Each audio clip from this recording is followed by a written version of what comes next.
هاي، جاي اتكلم معاكم النهارده شويه. مش مرتبه كلام، مش مرتبه اي حاجه، جاي اتكلم كده بس مع الكاميرا.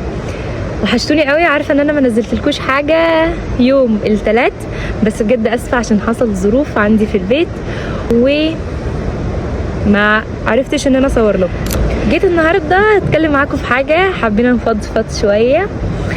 فزي ما شفتوا في العنوان ان الفيديو بتاعنا النهارده هيكون عباره عن يومنا او تخطيط ربنا لينا، او ان مش دايما كل الايام بتمشي زي ما احنا متوقعين. تخطيط ربنا دايما احسن من تخطيطنا احنا كبشر.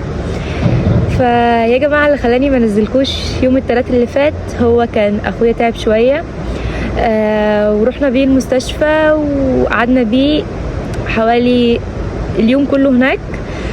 وقبل ما نروح المستشفى كنت عامله خطه وكاتبه في ماي نوت بوك او تو دو ليست كل اللي هعمله في اليوم، وان المدرسه وعندي امتحان وي وي وي وي ومفيش حاجه كنت مرتبه لها حصلت، واليوم كله انعكس وبقى ومشي بطريقه تانية خالص. فالحمد لله على كل شيء. فاللي حابه اقوله ان مش دايما اليوم بيمشي بتخطيطنا، وان مش معنى ان كل اللي انا كتبته او كل اللي انا كتبت ان انا هنجزه في اليوم ده ما عملتوش ان ده مثلا شيء وحش او يخلينا نزعل. لا، عاوزه اقول ان دايما تخطيط ربنا احسن بكتير في حاجات كتير قوي. احنا بنحاول نعمل كل اللي نقدر عليه عشان نخلي يومنا منتج على قد ما نقدر، عشان نكون ناجحين في حياتنا، في مستقبلنا، في كل الكلام ده. الناس رايحه جايه بتتفرج عليا عشان قاعده في مكان عام جدا، بس مش مشكله، بحاول نور رهاب اجتماعي يا جماعه. فيا جماعه، انا الفتره اللي فاتت عملت تحدي ال90 يوم، وده اصلا فكره الفيديو اللي انا جاي اتكلم فيها دلوقتي. تحدي ال90 يوم. ايه هو تحدي ال90 يوم ده؟ علشان ناس كتير عماله تسالني، وانا اصلا وصلت لليوم ال16 متفاجئه ان كل الناس مستغربه ايه ده احنا عباره عن ايه سلسله 90 يوم دي؟ سلسله 90 يوم احنا كبني ادمين عموما او كاشخاص دايما بنأجل كل حاجه، كلنا، ومحدش يقول لا عشان سمعاكم. كلنا اي حاجه بنبقى عايزين نعملها في حياتنا، سواء نتعلم مهاره جديده، لغه جديده، حاجه جديده، ننجح، او مثلا نبدا خطوه زي خطوه السوشيال ميديا، زي خطوه مثلا اننا نذاكر علشان خاطر درجاتنا تعلى ومدرستنا وننجح نوصل لحلمنا، او للكليه سواء هي طب، هندسه، اي حاجه تانية اللي هي اهدافنا يعني عموما. بنبدا نقول الكسل فينا نقعد نقول هنبدا بكره خلص، لا خلاص هبدا بكره، خلاص هبدا بعده، خلاص الاسبوع الجاي، لا الشهر الجاي، لا خلاص هبدا السنه الجديده علشان خاطر ابدا سنه كده من اولها. لا، هو بكره ده او الشهر الجاي او السنه الجايه مش هيجي ابدا ابدا ابدا على فكره، عشان تبقوا فاهمين. او الوقت المناسب عامه ما بيجيش، لان الوقت عمره ما هيكون مناسب، وان مش الظروف دايما هي اللي بتحركنا، احنا اللي لازم نتحرك ونجري ورا اهدافنا. فانا قعدت افكر عايزه ابدا حاجه على السوشيال ميديا، يكون عندي محتوى ما يكونش محتوى رقص، بسات، اغاني وكل ده.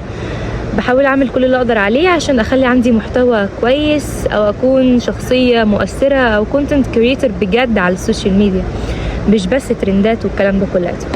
فلقيت ان سلسله ال90 يوم هي انسب سلسله ممكن نعملها. ليه؟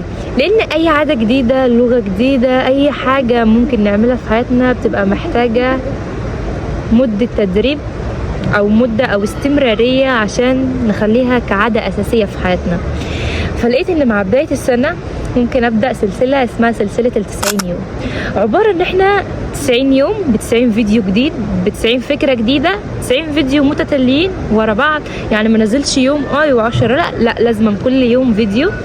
وبحاول اتمسك بالتحدي وافضل مستمره على قد ما اقدر، وما خليش ان الظروف هي اللي تمشيني، لا انا اللي امشي الظروف. فعملت سلسله 90 يوم وحبيت اشاركها على السوشيال ميديا علشان نتغير مع بعض. سوري قطعت عليكم، بس كنت برد على ماما. فيا جماعه احنا كنا فين؟ انا نسيت.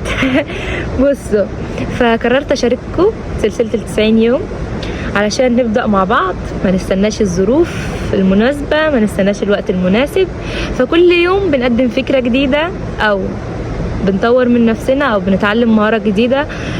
هي السلسلة دي مش مركزة على حاجة معينة، هي عشوائية جدا على فكرة.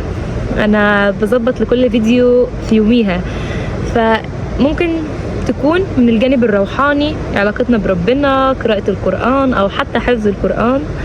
ممكن تكون من الجانب اللي هو تطوير النفسي او تطوير الذات، اللي هو تعلم لغة جديدة، مهارة جديدة، تعلم اللغة مثلا زي الايطالي. انا بتعلم ايطالي وانجليزي والماني عشان محتاجاهم في البلد اللي انا فيها، ومحتاجاهم في البلد اللي انا فيها، محتاجاهم في البلد اللي انا فيها، وهم مفتاح البلد هي اللغة. وبرضك تعلم لغة جديدة مش شيء وحش، بالعكس بنحتاجها في المستقبل. ممكن يكون ايه تاني؟ ممكن يكون جانب في التفكير، في الثقافة، قراءة كتب، الناحية الفكرية شوية، نقرأ كتب، نتعلم عن الثقافة أكتر، نقابل ناس جديدة، نسافر، نقابل ناس تنمينا أو تنمي من مهاراتنا أو تساعدنا إن احنا، أو الشبكة الاجتماعية أو العلاقات بمعنى أصح، مش ناس تضيع لنا وقتنا. ونحاول نبعد عن الناس السلبيين على قد ما نقدر، ننظف العالم حوالينا، مش العالم بمعنى أصح، أو الشبكة اللي حوالينا أو شبكة الناس، لأن أنتم في المستقبل هتتأثروا بالناس اللي حواليكم. فهي دي سلسلة 90 يوم، بحاول أعمل فيها حاجات جديدة وأشارك ده على السوشيال ميديا. عارفة ان الفيديو النهاردة كلها رغي، مفيهوش فكرة، انتوا شايفين كده، بس بالعكس الفيديو فيه فكرة، وفكرة كبيرة جدا. لان اهم حاجة نفسنا يا جماعة، والله نفسكم ثم نفسكم ثم نفسكم، ومش هتوصلوا لده. دي مش انانية، حتى لو انتوا انانيين في نفسكم فده شيء حلو مش وحش. هتوصلوا كده لنقطة في حياتكم هتحسوا ان مفيش اي حد حواليكم يستاهل، وانكم ما تضيعوش طاقتكم في الحياة، لان في المستقبل هتندموا. كلنا بنمر بالظروف، وكلنا بنمر بالدروس في حياتنا بتعلمنا ده، محدش بيتعلم ببلاش، فلازم كلنا بننكسر، ولازم كلنا بنزعل، ولازم كلنا بيعدي علينا فترة بنبقى عايزين بس نقعد ونبقى لوحدنا، ومش عايزين نتكلم مع اي حد او نعمل اي حاجة. الله يحس بيكوا. ودي الفترة اوريدي اللي انا مريت بيها الفترة اللي فاتت ولسه بمر بيها، بس يعني بحاول اعمل كل اللي اقدر عليه عشان افضل مكملة واوصل لاحلامي معاكم. وطبعا شفتوا ماي فيجن بورد اللي عملتها للسنة دي، فاحنا محتاجين نحقق كل ده يا جماعة، محتاجين نحقق كل ده عشان نبقى ناس ناجحين كده في حياتنا. مفيش اجمل من الحياة الناجحة، الحياة الهادية اللي مليانة بالشغل. صدقوني لما تبقوا مشغولين بنفسكم احسن بمراحل لما تضيعوا وقتكم كلها قاعده في البيت مع ناس الغلط على التليفون، سكرول وعمالين نتفرج على ناس ولا بتفيدنا ولا بتعمل اي حاجه. ومش معنى كده ان انتوا تشتغلوا ال 24 ساعه او تذاكروا ال 24 ساعه، لا، خلوا في وقت في يومكم للمتعه، وقت في يومكم للمذاكره، وقت في يومكم للتطوير من نفسكم، لان مش هتفهموا. تحفة. كنا عايزينها دي من اول الفيديو، لان هتوصلوا في يوم تقدروا وقتكم جدا. الوقت هو اهم حاجة في الحياة، فما تضيعوش وقتكم يا جماعة، الوقت مهم جدا جدا جدا. وبس كده، انا طولت عليكم وانا عارفة، والناس كلها اتفرجت عليا، بس مش مشكلة، فداكم. طولت عليكم والفيديو كله رغي، بس الفيديو يفيدكم بجد لو انتوا اخدتوه من الناحية الفكرية او فهمتوه صح. واتمنى الفيديو يكون عجبكم، واستنوا مني الفترة الجاية. لسه بحاول اعمل بحث اكتر عن التعليم في ايطاليا، وبجهز لكم واكتب لكم سكريبت محترم كده نعمل بيه فيديو، عشان سألتوني برضو كتير. فاستنوا مني محتوى ناري شراري الفترة الجاية، واعذروني لو اتأخرت عليكم عشان المدرسة ضغط عليا جامد. وبس كده، اتمنى تكونوا استفدتوا من الفيديو ده، فاكتبوا لي في الكومنت لو انتوا استفدتوا. وبس كده هقدر اقول لكم باي.